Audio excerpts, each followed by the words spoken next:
Hello friends, matrix method की series के last 9 videos में से जो फर्स्ट 6 वीडियोस थे उसमें हमने मैट्रिक्स मेथड के बेसिक कंसेप्ट को समझा और फ्लेक्सिबिलिटी मैट्रिक्स मेथड क्या होता है और फ्लेक्सिबिलिटी मैट्रिक्स मेथड से किसी भी स्ट्रक्चर का एनालिसिस किस तरह से किया जाता है हमने उसको डिस्कस किया था। फिर मैट्रिक्स मेथड की सीरीज़ के 7th, 8th और 9th पार्ट जो हैं उनमें हमने स्टिफनेस मैट्रिक्स मेथड के बेसिक कंसेप्ट को समझा और स्टिफनेस मैट्रिक्स किस तरह से ड्राइव किया जाता है, किस तरह से फॉर्म किया जाता है उसको डिस्कस किया था। अब आज हम आगे चलते हैं और मैट्रिक्स मेथड से किसी भी स्ट्रक्चर का एनालिसिस किस तरह से किया जाता है आज एक न्यूमेरिकल के थ्रू समझने की कोशिश करते हैं। मैंने आपसे कहा था कि हम जब किसी भी स्ट्रक्चर का एनालिसिस करते हैं तो 3 पार्ट में करते हैं। फर्स्ट पार्ट में डिस्प्लेसमेंट कैलकुलेट करते हैं और उसके बाद सेकंड पार्ट में हम एंड मोमेंट्स कैलकुलेट करते हैं, थर्ड पार्ट में रिएक्शंस कैलकुलेट करते हैं और फाइनली शियर फोर्स और वेन डायग्राम ड्रॉ करते हैं। ठीक है, अब आगे चलते हैं और मैट्रिक्स मेथड में मतलब स्टिफनेस मैट्रिक्स मेथड से जब हम किसी भी क्वेश्चन का एनालिसिस करेंगे, ठीक है, मतलब किसी भी स्ट्रक्चर का एनालिसिस जब हम करते हैं तो सबसे पहले डिस्प्लेसमेंट कैलकुलेट करते हैं और डिस्प्लेसमेंट कैलकुलेट करने के लिए तो हमें मैट्रिक्स मेथड में स्टिफनेस कैलकुलेट करना ही होगी, स्टिफनेस मैट्रिक्स बनाना ही होगी और उसके बाद ही हम डिस्प्लेसमेंट कैलकुलेट कर पाएंगे। अब बात आती है कि सेकेंड पार्ट में हम एंड मोमेंट कैलकुलेट करते हैं और रिएक्शंस कैलकुलेट करते हैं थर्ड पार्ट में। तो ये सेकंड और थर्ड पार्ट आप चाहें तो कन्वेंशनल मेथड से कर लीजिए या फिर मैट्रिक्स फॉर्म करके कर लीजिए। ठीक है, तो मैट्रिक्स फॉर्म करके कैसे करते हैं वो मैंने आपको बताया था, लेकिन उस पे बेस्ड न्यूमेरिकल हम नेक्स्ट वीडियो में देखेंगे। आज मैं आपको मैट्रिक्स मेथड से, स्टिफनेस मैट्रिक्स मेथड से किसी भी स्ट्रक्चर का एनालिसिस किस तरह से किया जाता है वो बता रहा हूँ। तो उसमें फर्स्ट पार्ट में आपको स्टिफनेस मैट्रिक्स से कैसे करते हैं वो बताऊंगा। सेकंड पार्ट में एंड मोमेंट जो है वो हम कन्वेंशनल मेथड से मतलब स्लोप डिफ्लेक्शन मेथड से कैलकुलेट करेंगे और थर्ड पार्ट में मतलब रिएक्शंस जो होंगी वो कन्वेंशनल मेथड से करेंगे। ठीक है, जब नेक्स्ट वीडियो आपको बताऊंगा नेक्स्ट क्लास में आपको तीनों ही पार्ट मैट्रिक्स मेथड से सॉल्व करके बताऊंगा। ठीक है, तो चलिए शुरुआत करते हैं। यहाँ पे मैंने क्वेश्चन लिखा कि analyse the conducts beam as shown in figure by stiffness matrix method, कि मुझे इस स्ट्रक्चर का एनालिसिस करना है स्टिफनेस मैट्रिक्स मेथड से। तो अब वो किस तरह से होगा हम उसकी बात करते हैं। तो देखिए यहाँ पे 3 स्पैन है ABCD यहाँ पे मेंशन है और ये AB स्पैन है, ये BC स्पैन है और ये CD स्पैन है। 2 स्पैन्स पे यूडियल लग रहा है और एक तीसरे पे मतलब जो मिडिल स्पैन है उसके ऊपर पॉइंट लोड एक्ट कर रहा है और ये एसेंट्रिक पॉइंट लोड है। ये डिस्टेंस 5 मीटर है, ये टोटल डिस्टेंस 8 मीटर मतलब ये 3 मीटर है। क्लियर। मोमेंट ऑफ इनर्शिया भी तीनों ही स्पैन्स का अलग अलग है। ठीक, इसका 2i 1.5i और ये लेंथ भी तीनों की अलग अलग है, वो भी यहाँ पे मेंशन है। क्लियर। अब किन स्टेप्स में क्वेश्चन को सॉल्व करते हैं वो बताता हूँ। तो मैंने कहा था कि फर्स्ट पार्ट में 10 स्टेप्स होते हैं और उन्हीं को फॉलो करके हम क्वेश्चन को सॉल्व करते हैं, मतलब डिस्प्लेसमेंट कैलकुलेट करते हैं। एक बार डिस्प्लेसमेंट मिल जाएंगे तो एंड रिएक्शंस देखेंगे और एंड रिएक्शन डिस्प्लेसमेंट मिल जाएंगे तो एंड रिएक्शंस देखेंगे और एंड मोमेंट्स देखेंगे। ठीक है, और जब ये रिएक्शंस और एंड मोमेंट्स मिल जाते हैं तो shear force Venn diagram draw कर लेंगे। क्लियर। तो देखिए शुरुआत करते हैं, सबसे पहले स्टेटमेंट ऑफ प्रॉब्लम की बात करते हैं। यहाँ पे बीम है और बीम में आपको डिफ्लेक्शंस कैलकुलेट करना है, तो फिर आपको EI पता होना चाहिए। तो देखिए मैंने यहाँ पे ये फिगर बनाया और यहाँ पे लिखा स्टेटमेंट ऑफ प्रॉब्लम और यहाँ पे लिखा कि here flexural deformation are required, so the flexural rigidity EI must be known for each member. यहाँ तक क्लियर। मतलब मुझे यहाँ पे डिस्प्लेसमेंट कैलकुलेट करना है, फ्लेक्सुरल डिस्प्लेसमेंट कैलकुलेट करना है, तो फिर EI पता होना चाहिए। अगर मान लीजिए ट्रस होता तो फिर आपको EA पता होना चाहिए था। वहाँ पे फ्लेक्सुरल डिफॉर्मेशन है, वहाँ पे हम एक्सियल डिफॉर्मेशन कैलकुलेट करते हैं, इसलिए वहाँ पे आपको EA पता होना चाहिए। क्लियर। मतलब सीधी सी बात ये है कि स्टेटमेंट ऑफ प्रॉब्लम का मतलब है कि हमें क्या कैलकुलेट करना है हम उसको देख लेते हैं। ठीक है, और EI चाहिए तो EI यहाँ पे ऑलरेडी गिवन है हर मेंबर के लिए। अब आगे चलते हैं और सेकंड स्टेप में हम डिग्री ऑफ काइनेमेटिक इंडिटरमिनेसी की बात करते हैं। ठीक है, मैंने आपसे कहा था कि जब हम स्टिफनेस मैट्रिक्स बनाते हैं तो फिर स्टिफनेस मैट्रिक्स में जो कॉलम होते हैं वो किस बात पर डिपेंड करते हैं, जितने डिग्री का काइनेमेटिकली इनडिटरमिनेट स्ट्रक्चर होगा उतने ही कॉलम फॉर्म होते हैं, उतने ही कॉलम बनते हैं स्टिफनेस मैट्रिक्स के अंदर। क्लियर? तो हमें काइनेमेटिक इंडिटरमिनेसी पता होना चाहिए।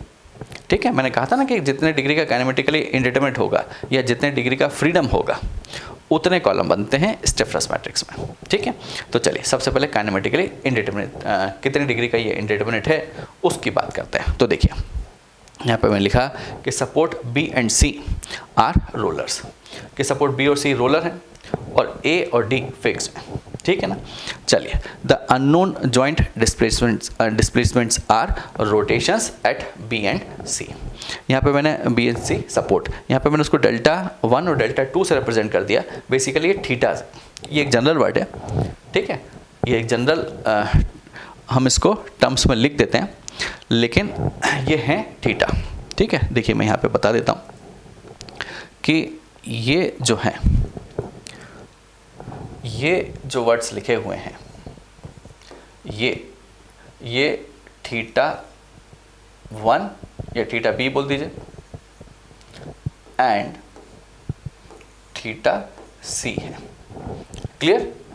चलिए, इसलिए मैंने लिखा कि degree of kinematic indeterminacy of the given structure is 2, जिसे आप डिग्री ऑफ फ्रीडम भी बोलते हैं। देखिए यहाँ पे ये देखिए, ये ए और बी फिक्स्ड एंड है, बी और सी ये दो ही सपोर्ट हैं जहाँ पे स्ट्रक्चर में मूवमेंट हो सकता है, मतलब रोटेशन पॉसिबल है, क्योंकि ये रोलर सपोर्ट है। क्लियर? चलिए आगे चलते हैं। अब थर्ड स्टेप की बात करते हैं और रेस्ट्रेन्ड स्ट्रक्चर या लॉक्ड स्ट्रक्चर की बात करते हैं। मैंने आपसे कहा था कि हमें अगर एंड मोमेंट्स निकालना है, मतलब ये फिक्स्ड एंड मोमेंट्स कैलकुलेट करना है, तो सबसे पहले बी और सी जो हैं उन जॉइंट्स को, उन सपोर्ट्स को रेस्ट्रेन कर दीजिए। ठीक है, तो देखो मैंने यहाँ पे क्या लिखा कि रेस्ट्रेन्ड स्ट्रक्चर या लॉक्ड स्ट्रक्चर। तो support B and C are fixed to obtain restrained structure. ठीक है, as shown in figure B. देखिए इस फिगर बी में ये ए फिगर तो क्वेश्चन में गिवन है और ये मैंने बार बार बना दिया कि आपको वापस मूव ना करना पड़े। ठीक है ना, तो देखिए बी और सी को जो है फिक्स कर दिया, तो फिर ये जो बी फिगर है ये क्या फिगर है, ये रेस्ट्रेन्ड स्ट्रक्चर को रिप्रेजेंट करता है। क्लियर? अब देखिए जब रेस्ट्रेन्ड स्ट्रक्चर आपने बना लिया, ठीक है, तो फिर अब इस रेस्ट्रेन्ड स्ट्रक्चर का एनालिसिस कर लेते हैं, क्योंकि मुझे फिक्स्ड एंड मोमेंट्स चाहिए, क्योंकि जब फिक्स्ड एंड मोमेंट्स मिलेंगे तो ही तो आपको एक ये मैट्रिक्स मिलेगा, ADL जैसे आप बोलते हैं। ठीक है, चलिए तो अब एनालिसिस ऑफ रेस्ट्रेन्ड स्ट्रक्चर, मैंने फोर्थ स्टेप में हेडिंग डाली कि analysis of restrained structure under external load, कि जो इस स्ट्रक्चर के ऊपर एक्सटर्नल लोड लग रहे हैं उन एक्सटर्नल लोड्स के कारण मोमेंट्स कितने इंड्यूस हुए मुझे वो कैलकुलेट करना है। क्लियर? तो देखिए यहाँ पे मुझे ये जो ADL1 और ADL2 ये जो दो मोमेंट्स हैं मुझे इनको कैलकुलेट करना है। क्लियर यहाँ तक?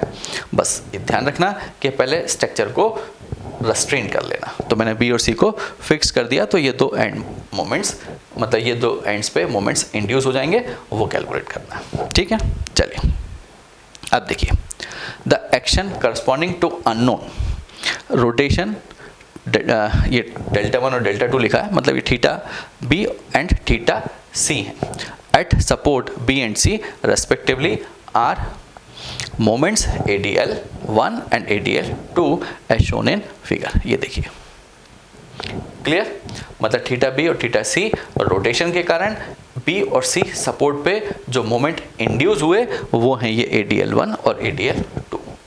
क्लियर? देखिए अब इस ADL1 और ADL2 जो कि आपको फिगर बी में दिख रहे हैं, इनको कैलकुलेट कैसे करते हैं उसकी बात करते हैं। तो देखिए कैलकुलेट करना बहुत आसान है। ये जो ADL1 है इसको कैलकुलेट करने के लिए अब देखिए यहाँ पे दो स्पैन है, ये AB स्पैन और BC स्पैन, और दोनों पे ही लोड लगे। तो अब देखो ये जो UDL है, इस UDL के कारण इस एंड ए पे एंटी क्लॉकवाइज मोमेंट इंड्यूस होगा और इस बी पे क्लॉकवाइज मोमेंट इंड्यूस होगा। क्लॉकवाइज को हम पॉजिटिव बोल देंगे, एंटी क्लॉकवाइज को नेगेटिव बोल देंगे। इसी तरह से ये जो पॉइंट लोड है, इस पॉइंट लोड के कारण इस बी सपोर्ट पे एंटी क्लॉकवाइज मोमेंट आएगा, मतलब नेगेटिव आएगा, और इस सी सपोर्ट पे क्लॉकवाइज मोमेंट आएगा। क्लियर? कितना आएगा अभी अपन देखते हैं, लेकिन मुझे ये पता है कि किसी भी लोड के कारण लेफ्ट वाला जो सपोर्ट होता है वहाँ पे एंटी क्लॉकवाइज मूवमेंट आता है और राइट वाले सपोर्ट पे क्लॉकवाइज मूवमेंट आता है। ठीक है, तो चलिए उसी कंसेप्ट से हमने देखिए ये लिख लिया कि ADL1 क्या होगा, इस UDL के कारण क्लॉकवाइज, मतलब WL²/12 प्लस में आ गया। WL²/12 मूवमेंट होता है, एंड पे जो मूवमेंट आता है फिक्स एंड मूवमेंट जिसे हम बोलते हैं, और पॉजिटिव वाली होगी क्योंकि ये राइट सपोर्ट है। ठीक है, अब इसी तरह से ये जो पॉइंट लोड लग रहा है, इस पॉइंट लोड के कारण मोमेंट फिक्स एंड मोमेंट क्या होता है, देखिए मुझे पता है W इंटू ये डिस्टेंस इंटू इसका स्क्वायर अपॉन टोटल का स्क्वायर। क्लियर? देखो यहाँ पे P, ये लोड P है, ये A, ये B का स्क्वायर अपॉन L का स्क्वायर, वही फॉर्मूला है। बस यहाँ पे वैल्यूज पुट कर लीजिए, 12 इंटू 3 इंटू 5 का स्क्वायर अपॉन 8 का स्क्वायर। और नेगेटिव साइन क्यों? क्योंकि ये एंटी क्लॉकवाइज होगा इस एंड पे, इधर पॉजिटिव होगा, लेकिन बी पॉइंट पे तो एंटी क्लॉकवाइज होगा, वो मैंने लिख दिया। चलिए इसको सॉल्व कर लीजिए, तो ये वैल्यू आई +10 किलोमीटर मीटर। क्लियर?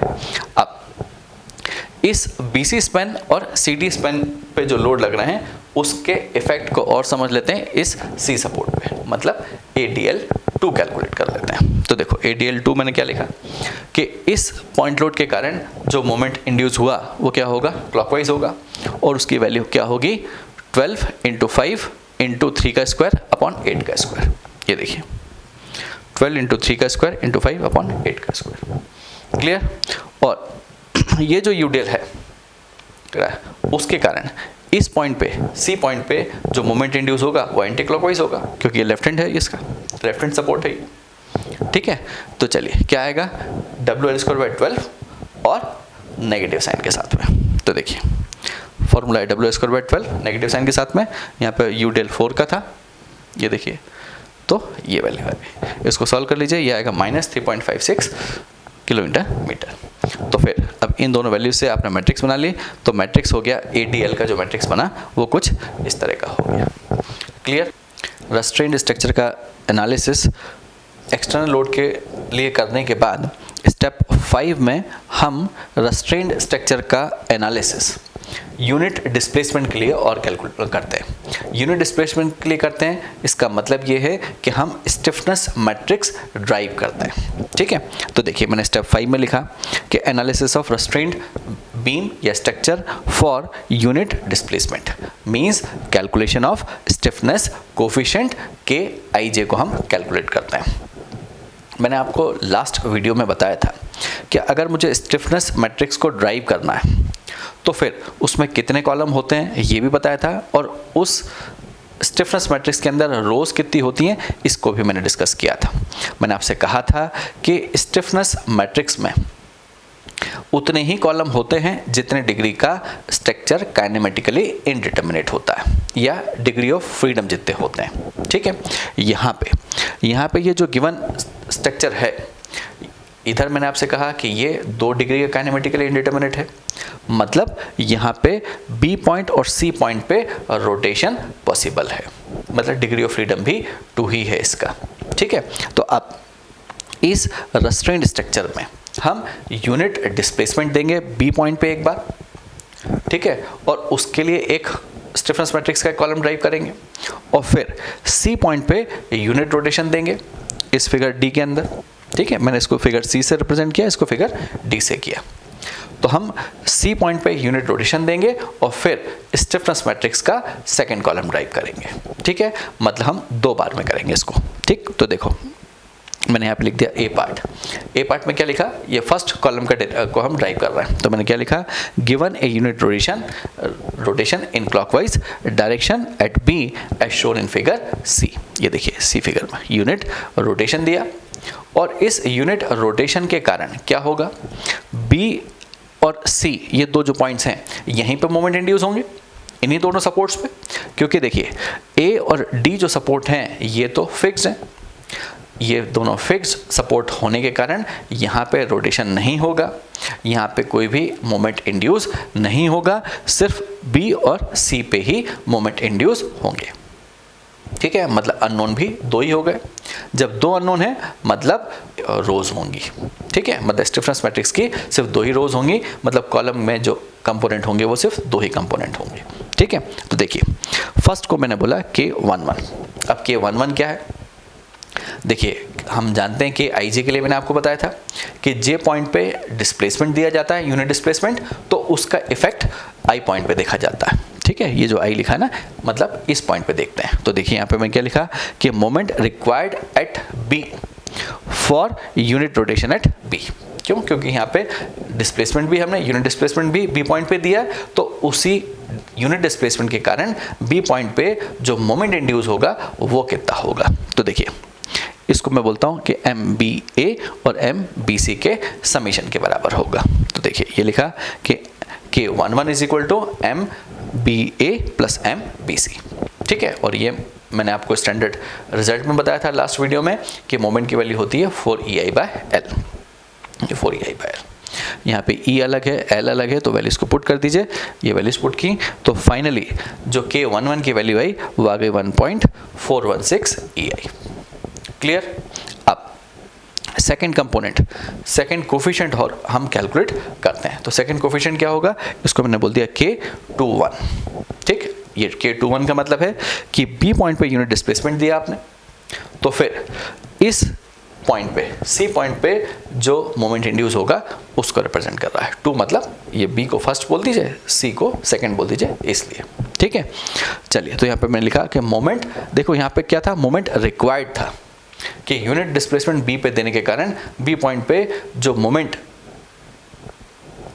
इंड्यूस होगा या रिक्वायर्ड है उस डिस्प्लेसमेंट के लिए वो कितना है, वो है। लेकिन यहाँ पे क्या होगा, यहाँ पे moment consist at C due to unit rotation at B, कि B पे जो यूनिट रोटेशन हुआ उसके कारण C पॉइंट पे जो यूनिट जो मोमेंट इंड्यूस होगा वो कितना है, तो वो होगा कैरी ओवर होता है। यहाँ पे 4EI/L है तो वहाँ पे 2EI/L हो जाएगा, तो 2EI/L। यहाँ पे I की वैल्यू पुट कर दीजिए तो ये आ गया।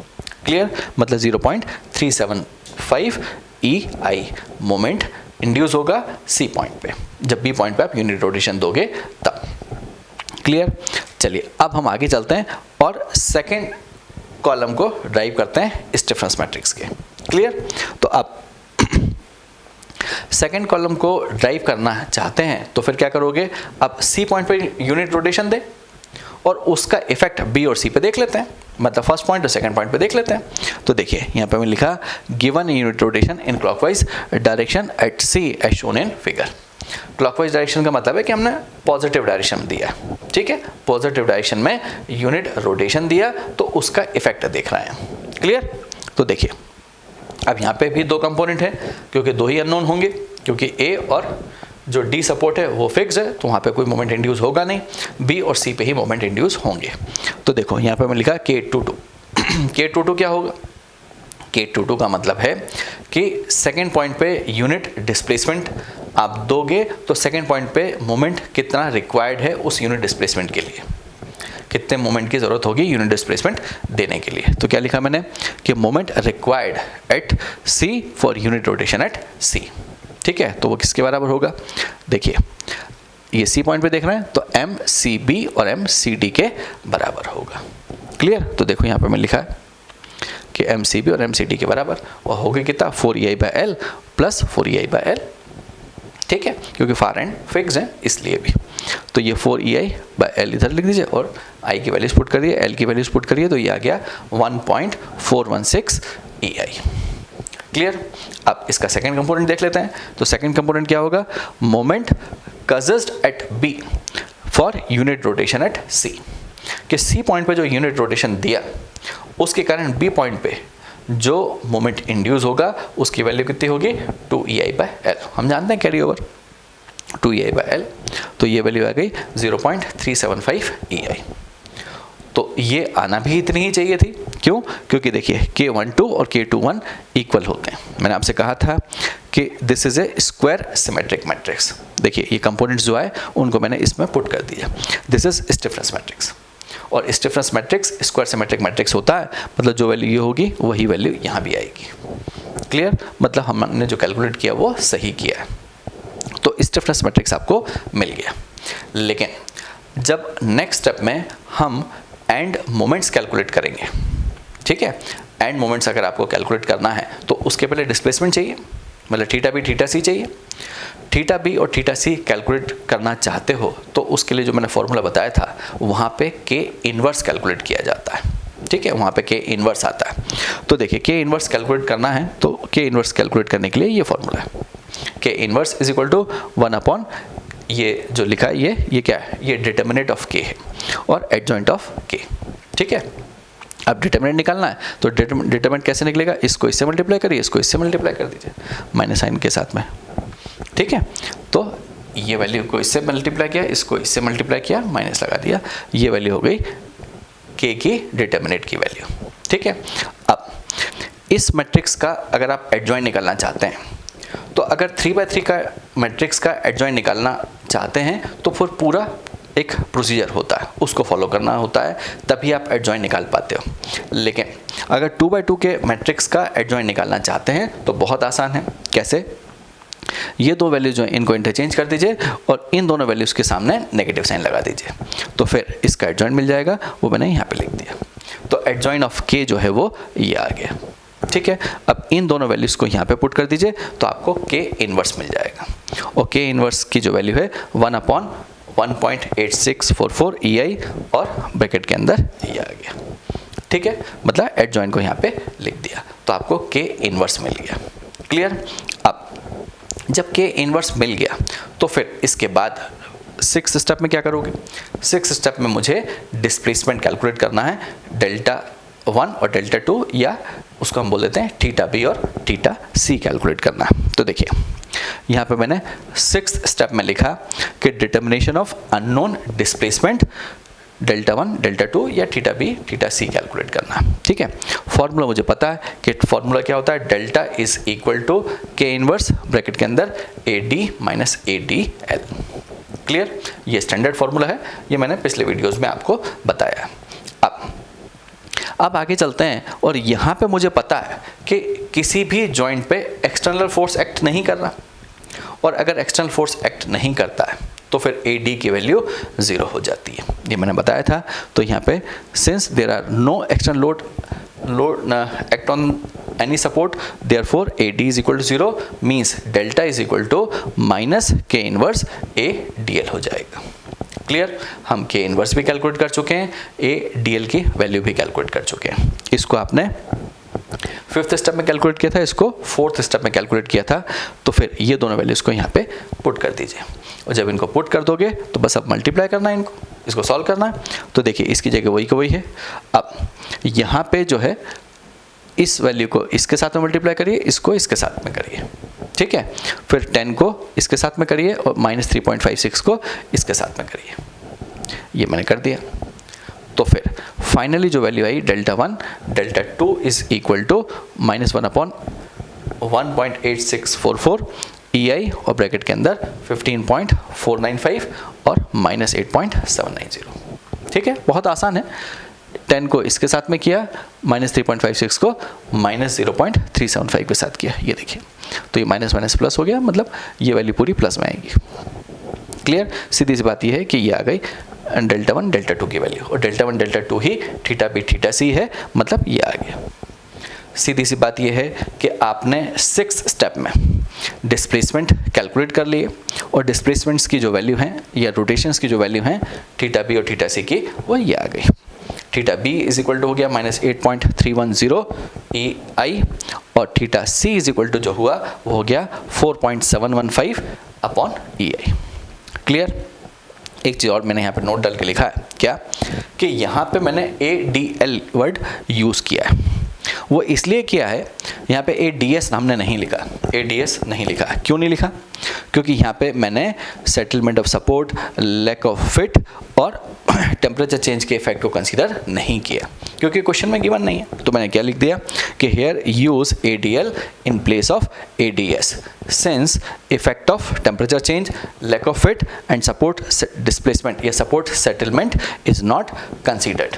ठीक है, क्योंकि वो क्वेश्चन में गिवन नहीं है। अगर होता तो हम उनको कैलकुलेट करते और फिर उसके इफेक्ट को ADL में ऐड करते और फिर उसकी जगह ADS बन जाता वो, और फिर ADS हम पुट कर लेते। ठीक है, मतलब यहाँ पे जो ADL लिखा है, इस ADL की जगह ADS आ जाता। ये मैं ऑलरेडी बता चुका हूँ आपको। ठीक है, चलिए अब आगे चलते हैं और डिटर्मिनेशन ऑफ एंड मोमेंट की बात करते हैं। जब आपने डिस्प्लेसमेंट कैलकुलेट कर लिए तो अब 7th स्टेप में मुझे एंड मोमेंट्स कैलकुलेट करना, और हम जानते हैं कि एंड मोमेंट्स हम मैट्रिक्स मेथड से भी कैलकुलेट कर सकते हैं और स्लोप डिफ्लेक्शन इक्वेशन से भी कैलकुलेट कर सकते हैं। ठीक है, तो देखिए यहाँ पे आज मैं आपको स्लोप डिफ्लेक्शन मेथड से कैलकुलेट करके बताता हूँ। नेक्स्ट जो वीडियो होगा उस वीडियो में हम इसको भी मैट्रिक्स से ही सॉल्व करके देखेंगे, क्योंकि मैंने आपसे पहले भी कहा कि मैट्रिक्स मेथड से सॉल्व करने का एक बहुत बड़ा एडवांटेज ये होता है कि हम इससे फिर एक मैथमेटिकल मॉडल बना पाते हैं। ठीक है, जो कि सॉफ्टवेयर में काम आता है। लेकिन यहाँ पे तो हम स्लोप डिफ्लेक्शन इक्वेशन से सॉल्व करते हैं एंड मोमेंट्स की वैल्यूज़ को। तो देखिए अब स्लोप डिफ्लेक्शन इक्वेशन ये है कि MAB is equal to MFAB plus 2EI/L 2θA plus θB minus 3δ/L। देखिए ये जो गिवन बीम है वो है, देखिए इसीलिए मैंने A लिखा है। अब ये 3 स्पैन्स हैं, 3 स्पैन्स हैं, मतलब मुझे 6 मोमेंट्स मिलेंगे एंड मोमेंट्स, तो उनकी वैल्यूज़ को हम कैलकुलेट करते हैं। यहाँ पे ये ध्यान रखना कि यहाँ पे जो मोमेंट्स मिलेंगे ये स्लोप डिफ्लेक्शन इक्वेशन से, वो क्लॉकवाइज और एंटी क्लॉकवाइज होंगे, हॉगिंग सैगिंग नहीं होंगे। उनको जब हम बेनिंग डायग्राम ड्रॉ करेंगे तो इन क्लॉकवाइज एंटी क्लॉकवाइज को हॉगिंग सैगिंग में कन्वर्ट कर लेंगे। कैसे करते हैं वो बताऊंगा आपको। ठीक है, चलिए अब देखिए इस इक्वेशन के अंदर यहाँ पे जो डेल्टा है वो सेटलमेंट ऑफ सपोर्ट है।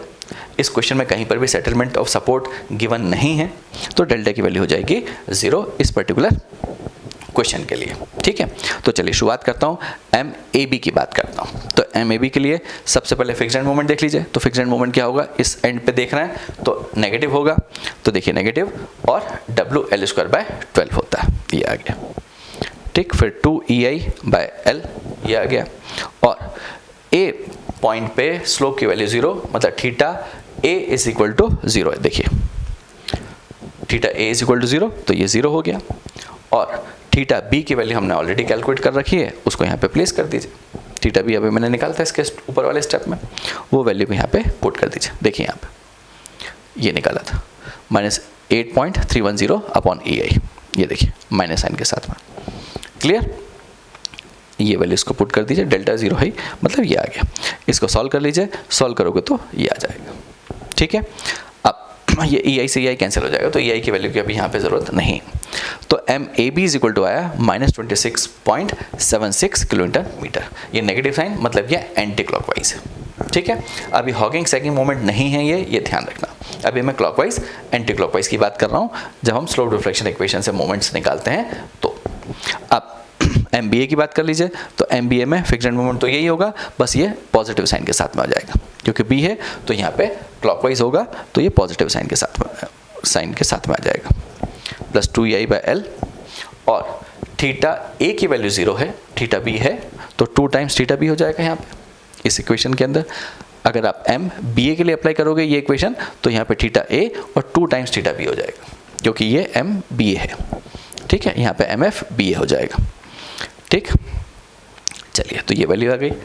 अब इसको सॉल्व कर लेंगे यहाँ से, तो MBA इज इक्वल टू आ गया 18.46 किलोमीटर मीटर। ये प्लस साइन, मतलब ये क्लॉकवाइज। क्लियर, तो इस स्पैन के लिए MAB और MBA आपने कैलकुलेट कर लिया, एंड मोमेंट्स मिल गए। अब सेकंड स्पैन मतलब BC स्पैन की बात करते हैं। देखिए BC स्पैन के लिए देखा तो BC स्पैन में भी फॉर्मूला तो स्लोप डिफ्लेक्शन इक्वेशन का जो है वही लगेगा, लेकिन अब फिक्स्ड एंड मोमेंट क्या होगा। बी सपोर्ट की बात कर रहे हैं तो बी सपोर्ट पे क्या होगा, डब्ल्यू ए इंटू बी का स्क्वायर अपॉन एल का स्क्वायर, तो वही लिखा है, ये ए ये बी का square upon L square, negative sign क्योंकि ये एंटी क्लॉकवाइज होगा, ठीक है, लेफ्ट हैंड सपोर्ट है ना ये। चलिए ये देखिए लेफ्ट हैंड सपोर्ट है, ये बी जो है वो लेफ्ट हैंड सपोर्ट है, ठीक है, इसलिए नेगेटिव है। क्लियर। अब 2ei/l 2 theta B plus theta C, ये थीटा सी की वैल्यू है, और प्लस डेल्टा की वैल्यू 0 मतलब वो 0 है। क्लियर। अब देखिए इसको सॉल्व कर लीजिए, एम बी सी की वैल्यू आ गई और इसको सॉल्व करिए तो ये कितना आएगा, -18.46 किलो न्यूटन मीटर। तो एम बी सी हमने कैलकुलेट कर लिया। अब एम सी बी की बात कर लेते हैं। तो सी बी में क्या होगा, जब एम सी बी कैलकुलेट करोगे तो अब जो फिक्स्ड एंड मोमेंट होगा वो पॉजिटिव होगा। तो ये देखिए प्लस लिखा है मैंने, डब्ल्यू ए का square into B upon L square, वही लिखा है ये, प्लस 2ei/l, यहाँ पे 2 थीटा सी होगा प्लस थीटा बी होगा, तो ये 2 थीटा सी है और ये थीटा बी है। क्लियर। देखो ये ध्यान रखना, ये थीटा, ये जो लिखा है दिस इज थीटा सी, ये थीटा सी है, और ये जो है ये थीटा बी है, दिस इज थीटा बी, ठीक है। तो ये दोनों की वैल्यूज हमने पुट कर दी, इसको सॉल्व कर लिया, तो एम सी बी की जो वैल्यू आई वो आ गई 8.86 किलो न्यूटन मीटर। क्लियर। अब एक आखिरी स्पेन बचा, उसके लिए 2 फिक्स्ड एंड मोमेंट हैं, 2 फिक्स्ड एंड मोमेंट कैलकुलेट कर लेंगे और उनसे एंड मोमेंट्स कैलकुलेट कर लेंगे। तो देखिए अब देखिए ये सी डी स्पेन के लिए मैंने स्लोप डिफ्लेक्शन इक्वेशन लिख ली, वहाँ पे भी यूडीएल है, और सी सपोर्ट मतलब हम लेफ्ट हैंड सपोर्ट की बात कर रहे हैं तो क्या होगा, -WL²/12 वही है, प्लस 2ei/l वो लिख लिया, और अब क्या आएगा 2 थीटा सी और थीटा डी तो 0, देखिए थीटा डी 0 क्योंकि डी सपोर्ट जो है वो फिक्स सपोर्ट है, तो ये हो गया। क्लियर। इसको सॉल्व कर लीजिए तो M C D is equal to आया -8.84 किलो न्यूटन मीटर। क्लियर। अब एक आखिरी एम डी सी की बात और कर लेते हैं। तो एम डी सी जब आप कैलकुलेट करोगे तो वहाँ पे फिक्स्ड एंड मोमेंट जो होगा वो क्लॉकवाइज होगा, तो देखिए क्लॉकवाइज है, WL²/12 वो लिख लिया मैंने, प्लस 2ei/l, और क्योंकि 2 थीटा डी जो है वो 0, थीटा डी 0, तो 2 थीटा डी प्लस थीटा सी होगा, तो ये लिख लिया थीटा सी, और डेल्टा तो 0 है ही, तो वो 0 है, मतलब जो एम डी सी की वैल्यू है वो आ गई 13.57 किलो न्यूटन मीटर। क्लियर। मतलब स्टेप 7 में आपने एंड मोमेंट्स कैलकुलेट कर लिए, लेकिन अभी बेंडिंग डायग्राम ड्रॉ नहीं कर पाओगे। क्यों? क्योंकि जो 3 स्पैन हैं यहाँ पे जो लोडिंग सिस्टम एक्ट कर रहा है, इस लोडिंग सिस्टम के कारण हमें हर स्पैन के लिए एक फ्री बेंडिंग मोमेंट कैलकुलेट और करना होगा। ठीक है, तो फ्री बेंडिंग मोमेंट कैलकुलेट कर लेते हैं। तो मैंने स्टेप 8 में लिख दिया फ्री बेंडिंग मोमेंट कैलकुलेशन। ठीक है, इसको हम स्पैन मोमेंट भी बोलते हैं, और ये कैलकुलेट करना बहुत आसान है। कैसे? स्पैन मैंने क्या लिखा, maximum bending moment for span A B, तो ए बी के लिए क्या होगा, W²/8 यूडीएल लग रहा है, तो ये W²/8 लिख लिया। ठीक है, 2 का यूडीएल है, स्पैन 12 उनकी लेंथ जो है वो 12 मीटर है, और 8 से डिवाइड करिए, ये आ गया। उसी तरह से जो BC स्पैन है उसके लिए क्या होगा, WAB/L, ये फॉर्मूला WAB/L, तो BC स्पैन के लिए मैक्सिमम बेंडिंग मोमेंट की जो वैल्यू है वो ये आ गई। ठीक है, उसी तरह से CD स्पैन के लिए जो मैक्सिमम बेंडिंग मोमेंट की वैल्यू होगी वो WL²/8 होगी, ये लिख लिया। तो ये तीनों वैल्यूज़ आपको मिल गई। क्लियर? बस यहाँ पे ये ध्यान रखना कि ये जो वैल्यूज़ हैं ये सैगिंग मोमेंट्स हैं। तो अब देखिए, आपके पास में लोडिंग के कारण जो फ्री बेंडिंग मोमेंट्स मिले वो सैगिंग मोमेंट्स मिले, और जो आपने इसके पहले वाले स्टेप 7th स्टेप में जो स्लोप डिफ्लेक्शन इक्वेशन को यूज़ करके जो मोमेंट्स निकाले हैं एंड मोमेंट्स, वो क्लॉकवाइज और एंटी क्लॉकवाइज है। तो अब देखिए, एक क्लॉकवाइज एंटी क्लॉकवाइज है और एक सैगिंग है, तो आप इसको ओवरलैप तो नहीं कर पाओगे। ओवरलैप करने के लिए हमें जो एंड मोमेंट्स हैं उनको भी सैगिंग हॉगिंग में कन्वर्ट करना होगा, तभी हम इसका बेंडिंग डायग्राम ड्रॉ कर पाएंगे। ठीक है, और इसीलिए देखिए मैंने क्या लिखा, here free bending moment here bending moments are sagging, free bending moments are sagging moments, and end moments are clockwise or anti-clockwise. Before drawing bending moment diagram, convert these clockwise and anti-clockwise moments to hogging and sagging moments and superimpose both bending moment diagram to get final bending moment diagram for the given beam. जो आपको beam दिया है उसका final bending diagram आप चाहते हैं तो फिर फ्री बेंडिंग डायग्राम बनाएंगे और जो एंड मोमेंट्स के कारण बेंडिंग डायग्राम बनेगा वो ओवरलैप कर देंगे तो आपको फाइनल बेंडिंग डायग्राम मिल जाएगा। कैसे मिलेगा देखिए, ये जो 7th और 8th स्टेप में आपने बेंडिंग कैलकुलेट किए हैं एंड मोमेंट और फ्री बेंडिंग, उनको हम यहाँ पे ड्रॉ करके देखते हैं। ठीक है, तो ये मैंने जो ओरिजिनल गिवन बीम है उसको ड्रॉ कर दिया। देखिए इसको ए लिखा और जो बेंडिंग डायग्राम हम ड्रॉ करेंगे, फाइनल बेंडिंग डायग्राम जो ड्रॉ करेंगे उसको मैंने ई से रिप्रेजेंट कर दिया। ठीक है, तो अब सबसे पहले तो हम फ्री बेंडिंग डायग्राम ड्रॉ कर लेते हैं। ठीक है, कैसे? फ्री बेंडिंग की जो वैल्यूज़ आई हैं हम उनको देखते हैं। ठीक है, देखिए सबसे पहले तो मैं फ्री बेंडिंग डायग्राम बनाता हूँ। तो देखो फ्री बेंडिंग डायग्राम क्या होगा, इसके लिए सेकंड बेंडिंग मिला था और सेकंड बेंडिंग की जो वैल्यू थी वो कितनी थी? सेकंड बेंडिंग की जो वैल्यू थी वो थी 36। ठीक है, 36। तो देखिए यहाँ पे मैं 36 है और यूडीएल है, तो ये जो बनेगा ये पैराबोलिक बनेगा। ये जो वैल्यू हो गई this is 36 kilo newton metre. Clear? और जो बीसी स्पैन के लिए मैक्सिमम बेंडिंग की वैल्यू थी वो कितनी थी और सीडी स्पैन के लिए जो थी उसकी बात कर लेते हैं। तो देखिए यहाँ पे जो वैल्यू थी ये थी 18, ये वैल्यू थी आपके पास में 18। Clear?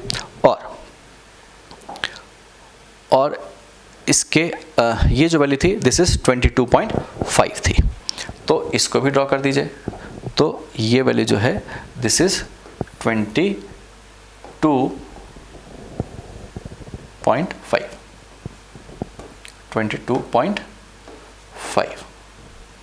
Kilo newton metre, this is 18 kilo newton metre.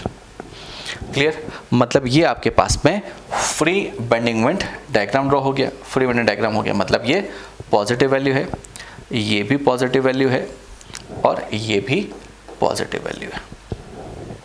Clear? अब आगे चलते हैं और एंड मोमेंट के कारण जो बेंडिंग डायग्राम बनेगा उसकी बात और करते हैं। ठीक है, तो देखिए हमने जब एम ए बी की वैल्यू कैलकुलेट की थी तो एम ए बी की जो वैल्यू आई थी विच इज़ -26.76 थी। ठीक है, -26.76 का मतलब ये है कि वो एंटी क्लॉकवाइज थी। ठीक है, तो अब देखिए इस एंड पे अगर एंटी क्लॉकवाइज मोमेंट लग रहा है तो उसका इफेक्ट क्या होगा? देखिए ये ए और ये बी सपोर्ट है, यहाँ पे अगर एंटी क्लॉकवाइज लगेगा तो वो इफेक्ट क्या देगा? हॉगिंग इफेक्ट देगा। समझ में? मैंने कहा कि यहाँ पे अगर एंटी क्लॉकवाइज मोमेंट लगेगा तो क्या करेगा? स्ट्रक्चर को ऐसा कर देगा, मतलब हॉगिंग इफेक्ट आएगा। हॉगिंग आएगा मतलब नेगेटिव। तो ये जो वैल्यू होगी this is 26.76 kilo newton metre. ठीक है, ये नेगेटिव वैल्यू है। क्लियर? अब एम बी ए की जो वैल्यू थी M B A is equal to था 18.46 प्लस के साथ साइन के साथ में प्लस 18.46। इसका मतलब ये है कि इस एंड पे क्लॉकवाइज मूवमेंट है और क्लॉकवाइज है तो वो क्या करेगा? इस एंड पे क्लॉकवाइज होने का मतलब वो भी हॉगिंग मूवमेंट ही देगा, है ना? ये बीम है, ये ए सपोर्ट है, ये बी सपोर्ट है। यहाँ पे आप इस तरह से मूवमेंट लगाइए तो ये क्या करेगा? ये ऐसा कर देगा, मतलब हॉगिंग इफेक्ट देगा। हॉगिंग इफेक्ट देगा मतलब ये भी ऊपर ही आएगा। हमें सुपर इम्पोज करना है तो ये पॉजिटिव है और ये हॉगिंग डायग्राम बना रहा है, तो हॉगिंग और सैगिंग को हम ओवरलैप कर देंगे तो फाइनल बेंडिंग डायग्राम मिलेगा। ठीक है, तो 18.46 और इन पॉइंट्स को ज्वाइन कर दीजिए। ठीक है, क्लियर? अब BC की बात और करते हैं। तो BC के लिए जो मोमेंट की वैल्यू थी MBC की वो कितनी थी? -18.46। अब BC स्पैन की बात कर लीजिए, ये B है ये C है और माइनस मतलब एंटी क्लॉकवाइज, तो यहाँ पे एंटी क्लॉकवाइज मोमेंट लगेगा और जब एंटी क्लॉकवाइज मोमेंट लगेगा मतलब यही वैल्यू आएगी। क्लियर? तो ये वैल्यू तो हो गई आपकी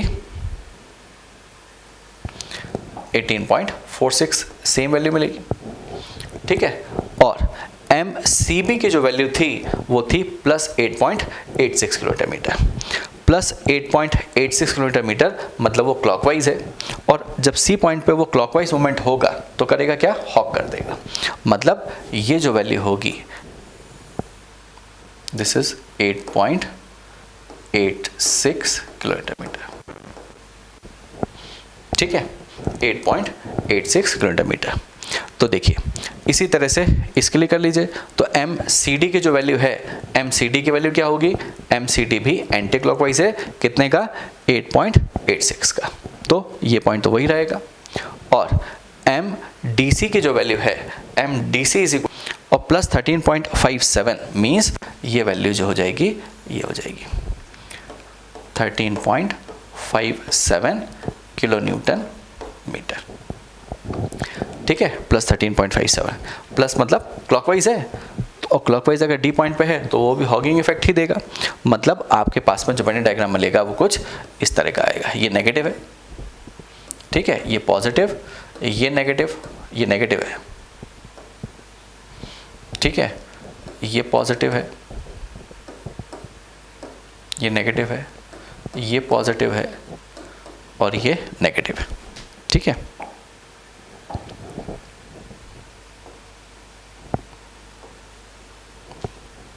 तो बेंडिंग डायग्राम कुछ इस तरह का दिखेगा।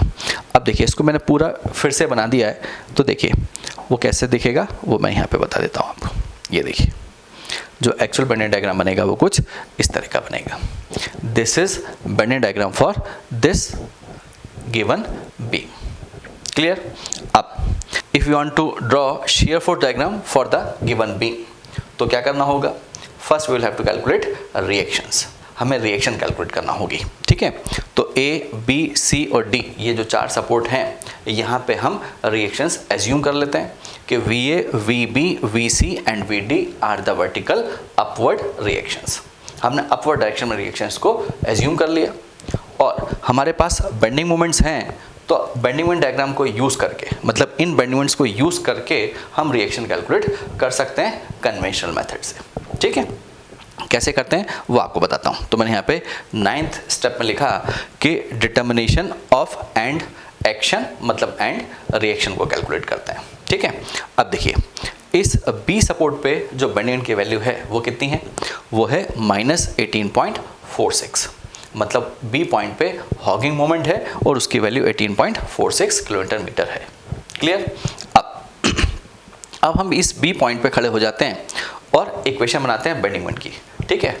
एक इक्वेशन बन जाएगी, उस इक्वेशन को इस वैल्यू से इक्वेट कर लेना तो आपको VA मिल जाएगा, ठीक है। तो चलिए शुरुआत करते हैं। ये हमारी पोजीशन, यहाँ पे बेंडिंग मोमेंट को हम कैलकुलेट करते हैं। तो VA अपवर्ड लग रहा है, तो VA gives sagging moment over point B, ठीक है ना। देखिए यहाँ से VA क्या करेगा, सेक करेगा, ये VA सेक करेगा, तो VA इंटू 12, देखो यहाँ पे ये लिखा है VA इंटू 12, पॉजिटिव सेक कर रहा है इसलिए। उसके बाद ये जो UDL है, UDL क्या करेगा, UDL हॉक करेगा, इस B पॉइंट के अबाउट UDL हॉक करेगा, हॉक करेगा तो क्या होगा, -2 इंटू 12 लोड हुआ इंटू 6, -2 इंटू 12 इंटू 6, क्लियर।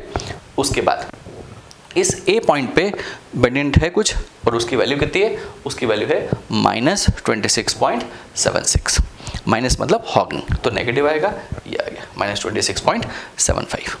अब इस इक्वेशन को इस वैल्यू से इक्वेट कर लो, और जब इक्वेट करोगे तो VA की जो वैल्यू आएगी वो कुछ ये आ जाएगी। VA क्या आया, VA इज इक्वल टू होगा +12.690, और ये +12.690 का मतलब है कि ये अपवर्ड डायरेक्शन में, क्योंकि पॉजिटिव आया means as assumed, therefore VA is equal to जो होगा वो क्या होगा, ये VA जो होगा वो अपवर्ड डायरेक्शन में होगा, क्लियर। अब आगे चलते हैं और इस VD की वैल्यू को कैलकुलेट कर लेते हैं। कैसे, इसी पॉइंट पे मुझे बेंडिंग की वैल्यू पता है, तो C पॉइंट पे बेंडिंग की वैल्यू कितनी है, -8.84, यहाँ पे भी हॉगिंग मोमेंट है क्योंकि एंड है वो, सपोर्ट है वो, तो इसकी वैल्यू -8.84 है, ये देखिए। और इस सपोर्ट C पे हम बेंडिंग की इक्वेशन बना सकते हैं, कैसे, मैंने कहा था वीडी को आपने अपवर्ड एज्यूम किया है, तो वीडी क्या करेगा, वीडी गिव्स सैगिंग मोमेंट, सैग करेगा, तो वीडी इंटू 6 ये हो गया प्लस वीडी इंटू 6, ये देखिए ये लिखा है प्लस वीडी इंटू 6। उसके बाद ये यूडीएल क्या करेगा, हॉक करेगा, तो 4 इंटू 6 ये हुआ लोड, और एक्ट कहाँ करेगा, 3 पे, ठीक है, इसका हाफ। तो ये देखिए -4 इंटू 6 इंटू 3, ये माइनस मीन्स हॉगिंग के लिए रिप्रेजेंट कर रहा है, ठीक है, माइनस जो है वो हॉगिंग को दिखाता है। इस डी पॉइंट पे जो बेंडियन की वैल्यू है वो कितनी है, वो है -13.57, ये भी हॉगिंग है, तो ये देखिए -13.57। अब इन दोनों वैल्यूज़ को इक्वेट कर लीजिए, इस इक्वेशन को इस वैल्यू से, तो आपको वीडी मिल जाएगा, और वीडी की वैल्यू भी पॉजिटिव आई और है वो 12.788 किलो न्यूटन। इसका मतलब ये है कि ये भी अपवर्ड ही होगी वीडी, ठीक है, वीडी रिएक्शन जो है वो भी अपवर्ड ही होगी। क्लियर। अब दो रिएक्शंस बची, एक वीबी और वीसी, तो हम बी पॉइंट पे और एक इक्वेशन बना लेते हैं, बी पॉइंट पे बेंडियन की वैल्यू देख लेते हैं, और बी पॉइंट पे बेंडियन आपको पता है ऑलरेडी। तो देखो यहाँ पे मैं लिखा कि बेंडियन पॉइंट बी जो कि वही है -18.46 के बराबर, और इक्वेशन बना लेते हैं। तो देखिए मैं इक्वेशन एक बार मैं आपको बताता हूँ, ये आपकी पोजीशन, वीडी क्या करेगा, वीडी गिव्स सैगिंग, तो प्लस वीडी इंटू 14 हो गया, ये 8 + 6 14 हो गया। उसके बाद वीसी भी सैग करेगा, तो क्या होगा, प्लस वीसी इंटू 8, ठीक है, देखिए ये वीसी भी सैग करेगा, ठीक, वीडी ऑलरेडी आप कैलकुलेट कर चुके हैं, वीसी अननोन है। अब जो ये यूडीएल लग रहा है, यूडीएल क्या करेगा, यूडीएल हॉक करेगा, ठीक है ना, तो कितना होगा, -4 इंटू 6, ये तो हुआ लोड, और एक्ट कहाँ करेगा, इसका सेंटर, मतलब 3 + 8 11, ये देखिए 4 इंटू 6 इंटू 11। क्लियर। ये देखिए ये दोनों रिएक्शंस के लिए हो गया, ये आपके पॉइंट लोड के लिए हो जाएगा। पॉइंट लोड क्या करेगा, 12 इंटू ये डिस्टेंस कितनी है 3, ये क्या करेगा, हॉक करेगा, तो -12 इंटू 3 ये आ गया, ठीक है, -12 इंटू 3।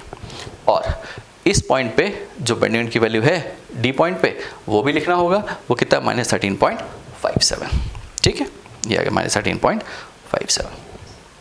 क्लियर। मतलब सीधी सी बात ये कि आपने बेंडिंग मोमेंट की इक्वेशन बना ली इस बी पॉइंट पे, ये वीसी ने सेक किया, वीडी ने सेक किया, इस 12 ने हॉक किया, 12 के पॉइंट लोड ने, और इस यूडीएल ने भी हॉक किया, ठीक है, और उस पॉइंट पे जो मोमेंट है वो आ गया, मतलब 5 टर्म्स आए उस इक्वेशन के अंदर, ठीक है। ये देखिए अब इन दोनों को इक्वेट कर लीजिए तो आपको वीसी मिल जाएगा, और वीसी की जो वैल्यू आई, VC is equal to +14.509 kilo newton, means VC भी पॉजिटिव है, मतलब वो अपवर्ड होगा। क्लियर। अब वीबी बचा, तो आप sigma V is equal to 0 कर लीजिए, ऑलरेडी आप 3 इक्वेशंस कैलकुलेट कर चुके हैं, तो वीबी मिल जाएगा, ठीक है। लेकिन हम चाहें तो यहाँ से भी एक इक्वेशन बना के कैलकुलेट कर सकते हैं, ठीक है, मैं दोनों तरह से बता देता हूँ। तो हम बेंडिंग एंड पॉइंट सी जानते हैं कितना है, वो वैल्यू है बेंडिंग एंड पॉइंट सी की -8.84, और यहाँ पे हम इक्वेशन बना लेते हैं इस पॉइंट पे खड़े होके, ठीक है, दोनों को इक्वेट कर देंगे तो वी बी अननोन है वो मिल जाएगा। तो चलिए पहले इसी से निकालते हैं, फिर सिग्मा वी करके sigma V is equal to 0, sigma F V is equal to 0 करके भी हम उसको चेक कर लेंगे। चलिए इस पॉइंट पे इक्वेशन बनाते हैं। तो वी ए क्या करेगा, वी ए गिव्स सैगिंग, तो प्लस वी ए इंटू 20 हो जाएगा, 12 + 8, ठीक है। ये 12 का क्या करेगा, ये हॉक करेगा, तो कितना होगा 12 इंटू 5 -12 इंटू 5, और ये वी बी क्या करेगा, वी बी भी सेक करेगा, तो प्लस वी बी इंटू 8 हो जाएगा। क्लियर। यूडीएल क्या करेगा, यूडीएल 2 इंटू 12, ये हो गया लोड, और एक्ट कहाँ करेगा 6 मीटर पे, तो 6 + 8 कितना हुआ 14, ठीक है। तो ये देखिए सब टर्म्स मैंने यहाँ पे लिख दिए, जो मैंने बोले हैं वो सब टर्म्स यहाँ पे ये लिख दिए। 12 इंटू 2 ये हो गया लोड, और ये डिस्टेंस हो गई, ठीक है। अब एक आखिरी मोमेंट और बचा है, तो उस मोमेंट की बात और कर लेते हैं। तो इस पॉइंट पे जो बेंडिंग की वैल्यू है वो कितनी है, -26.76 हॉगिंग मोमेंट है ये। तो इसको और इस इक्वेशन में लिख देते हैं, ये लिख दिया आपने, ठीक है। ये सी पॉइंट बेंडिंग अपन जानते हैं, दोनों को इक्वेट कर लीजिए तो वी सी की वैल्यू हो गई, ठीक है, मतलब वी बी की वैल्यू हो गई। ठीक, वी बी मिल गया, V B is equal to आया plus 20.015 kilonewton, means as assumed therefore upward. तो जो रिएक्शंस आई वो चारों की चारों रिएक्शंस अपवर्ड आ गई। क्लियर। अब आपको चेक करना है तो sigma V is equal to 0 कर लीजिए, sigma F V is equal to 0। तो देखिए यहाँ पे मिलेगा sigma V is equal to 0 या sigma F V is equal to 0, मतलब वर्टिकल डायरेक्शन में जो फोर्सेस का समीशन है वो 0 हो जाए। तो total load is equal to 60 है। तो ये देखिए plus V A plus V B plus V C plus V D is equal to 60 होना चाहिए। तो ये देखिए चेक कर लीजिए 60 है, मतलब चारों रिएक्शंस का जो सम होगा वो 60 के बराबर होना चाहिए, जो कि आया। ठीक है, मतलब आपने रिएक्शंस कैलकुलेट कर लिए। जब रिएक्शंस मिल गए तो अब हम शेयर फोर्स की बात और करते हैं कि शेयर फोर्स कैलकुलेट कैसे करेंगे और फिर उसको ड्रॉ कैसे करेंगे, शेयर फोर्स डायग्राम कैसे ड्रॉ करेंगे। तो देखिए शेयर फोर्स कैलकुलेट करने के लिए हमारे पास साइन कन्वेंशन है, मैं ऑलरेडी जानता हूँ साइन कन्वेंशन। देखिए यहाँ पे मैंने साइन कन्वेंशन बना भी दिया शेयर फोर्स के लिए। क्या कि मुझे पता है कि अगर कोई स्ट्रक्चर इस तरह से फेल होता है तो ये शेयर फेलियर होता है, मतलब एक पोर्शन डाउन हो एक पोर्शन अप हो तो इसे हम बोलते हैं शेयर फेलियर। ठीक, वहीं से ये साइन कन्वेंशन बना है कि राइट वाला पोर्शन नीचे जाए, लेफ्ट वाला पोर्शन ऊपर जाए। ठीक है, तो इसे बोलते हैं हम पॉजिटिव साइन कन्वेंशन। ठीक, इसीलिए मैंने पॉजिटिव लिखा है कि आपको सिर्फ एक ही चीज़ याद रखना है, राइट डाउन पॉजिटिव। अगर राइट डाउन पॉजिटिव होगा तो लेफ्ट अप भी पॉजिटिव होगा। और इसके अपोजिट साइन कन्वेंशन ये है कि राइट अप हो और लेफ्ट डाउन हो तो इसे हम बोलते हैं नेगेटिव साइन कन्वेंशन। क्लियर। तो ये नेगेटिव साइन कन्वेंशन है, ये पॉजिटिव। और आपको सिर्फ याद क्या रखना है कि राइट डाउन पॉजिटिव, कि राइट वाला फोर्स अगर नीचे जा रहा हो, हम जिस सेक्शन पे खड़े हैं वहाँ से देखेंगे तो उसे बोल देंगे पॉजिटिव। चलिए अप्लाई करते हैं तो आपको समझ में आएगा। देखिए मैंने यहाँ पे ड्रॉ कर दिया है, लेकिन कैसे हुआ है वो आपको बताता हूँ। चलिए यहाँ से स्टार्ट करते हैं। अब जब यहाँ से स्टार्ट करोगे तो क्या दिख रहा है, ये आपकी पोजीशन है, इस पॉइंट पे आप खड़े हो। ठीक है, इस पॉइंट पे खड़े हैं तो क्या दिख रहा है वो मैं आपको बताता हूँ। देखिए ये हमारी पोजीशन है, मान लीजिए मैं यहाँ खड़ा हूँ। ठीक, तो क्या क्या दिख रहा है, मोमेंट दिख रहा है और रिएक्शन दिख रही है। अब देखिए मोमेंट तो कोई इफेक्ट नहीं देगा, moment does not give any shear force, moment कोई शेयर फोर्स नहीं देता। ठीक, तो ये रिएक्शन देख लीजिए यहाँ पे कितनी है, वी डी क्या करेगा, right up, write down positive होता है, राइट अप नेगेटिव हो जाएगा। और वैल्यू कितनी है 12.788, मतलब माइनस 12.788 आएगा। तो ये देखिए ये फिगर में मैंने लिख दिया माइनस 12.788। क्लियर। अब आगे चलिए और सी के जस्ट राइट खड़े हो जाइए। सी के जस्ट राइट खड़े होने का मतलब है कि हमारी पोजीशन कौन सी है, हम यहाँ खड़े, सी के जस्ट राइट, ये हमारी पोजीशन है। अब देखिए यहाँ पे देखोगे तो क्या क्या दिख रहा है, एक मोमेंट, एक रिएक्शन और ये लोड। देखिए moment does not give any shear force, ये रिएक्शन क्या करेगी, ये अभी भी राइट अप, और राइट अप मीन्स नेगेटिव। और ये जो यूडियल है ये क्या करेगा, write down, this gives write down force. तो कितना होगा 4 × 6। ठीक है, 4 × 6 मतलब 24।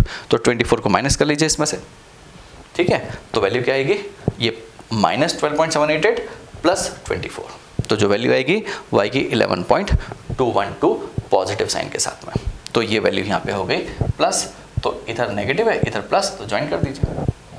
क्लियर, मतलब यहाँ तक आपको शेयर फोर्स डायग्राम मिल गया। ठीक, अब सी के जस्ट लेफ्ट खड़े हो जाइए, इसके बाद यहाँ खड़े हो जाते हैं। ठीक है, तो अब क्या क्या दिखने लगा, अब ये रिएक्शन दिख रही है, ये यूडियल दिख रहा है और एक रिएक्शन और दिखने लगी।